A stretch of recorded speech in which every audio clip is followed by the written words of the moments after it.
you, Owen. And the pardon of the January 6 rioters is also drawing ire from Capitol Hill, with lawmakers on both sides criticizing the move. Capitol Hill correspondent Erik Rosales has that story. Erik. Good evening, Tracy. Yes, the pardons basically end the Justice Department's 4-year drive to punish the rioters, including those charged with convicting and assaulting police officers, carrying firearms, and destroying U.S. Capitol property. Democrats are up in arms, saying that it's a betrayal of justice. The idea that you would pardon people, and you're talking about 20 years or more, and others who literally took flagpoles and beat police officers on January 6th, and his first action is to pardon them, is outrageous. And it was just a mass pardon for all of them without even looking to see whether those people were rehabilitated and whether they continue to pose a threat to public safety. Republicans fired back, saying that they're not looking backwards but forward, and claim former President Joe Biden opened the floodgates for pardons. President Trump did what he said he was going to do.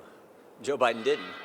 Joe Biden said he wouldn't pardon his family, said he wouldn't pardon his son, wouldn't pardon his, and wouldn't do the preemptive pardons for January 6th, and then turns around and does exactly what he said he wasn't going to do.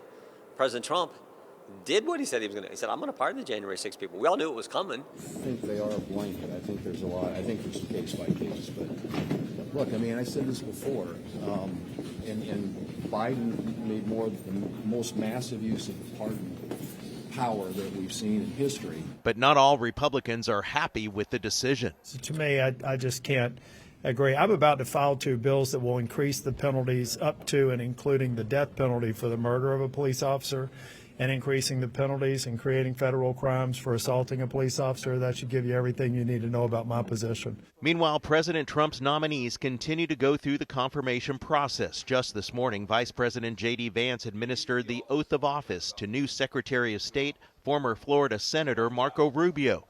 Secretary Rubio called the moment transformational. President Trump was elected to keep promises, and he's going to keep those promises. And his primary promise when it comes to foreign policy is that the priority of the United States Department of State will be the United States. It will be furthering the national interest of this country.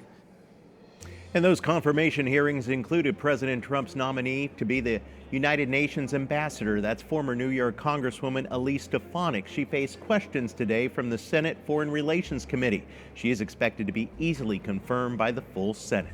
At the Capitol, Erik Rosales, EWTN News Nightly.